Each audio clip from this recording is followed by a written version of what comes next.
ఊరు ఆగాగురే దొంగతనానికి ఇంట్లోకి ద్రోవ ఇంట్లో దెయ్యం ఉంటుంది. అలాగే దెయ్యం బొక్కనే చిన్నప్పుడు దెయ్యాలతో డాన్స్ చేసేవాడిని నేను బొక్క. అయ్యి బావో అందరూ బయట మళ్ళీ ఇక్కడికి వచ్చానేట్రా. ఒరే లోనకు రావడం తప్ప బయటికి వెళ్ళడం మన చేతుల్లో లేదురా. ఏండా ఇంట్లో కూర్చుని అంట అంటది ఇది. అక్క నీ పేరేటక్క ఏందా ఎండ అక్క మేము వెళ్తున్నాం అయితే ఇంకా ఏందా నీ దగ్గర కూర్చుని ఎండ ఎండ అంటే పని అవుతుంది. మాకు బోల్ పనులు ఉన్నాయి బయట. ఏందా ఏందా లేదు వర్షం.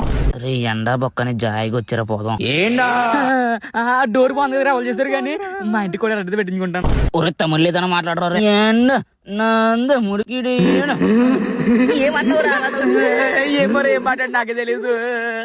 బొక్క రాయే చూసుకుందాం దెయ్యం అంటే భయం బాబు. నువ్వు ఆగమయ్యా నీకు తెలీదు రా. నువ్వు ఎంత చేసినా వేస్ట్ తెలిసిపోద్ది దానికి. ఎలారా కింద చూసుకో సరే. ఈ రోజు అలా పోసేసా కుర్రోళ్ళ పోసేసారు వచ్చి ఇచ్చి వాసన నాకు తెలియకుండా కారిపోయింది ఎట్రా.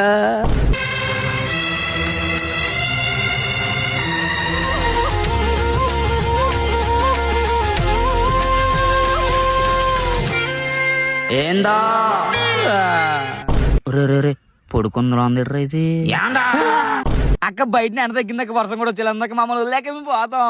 ఏండా పద కూర్చుందాం. అక్క మమ్మల్ని ఒకసారి పంపించాం ఇంకో బయటికి వెళ్ళి వాతావరణం నెలను చూసి వచ్చేస్తాం. అక్క మళ్ళీ వచ్చేస్తాం పక్క మళ్ళీ వస్తావా పక్క నేను రాను కాదు నువ్వు రా. అక్క వచ్చేస్తా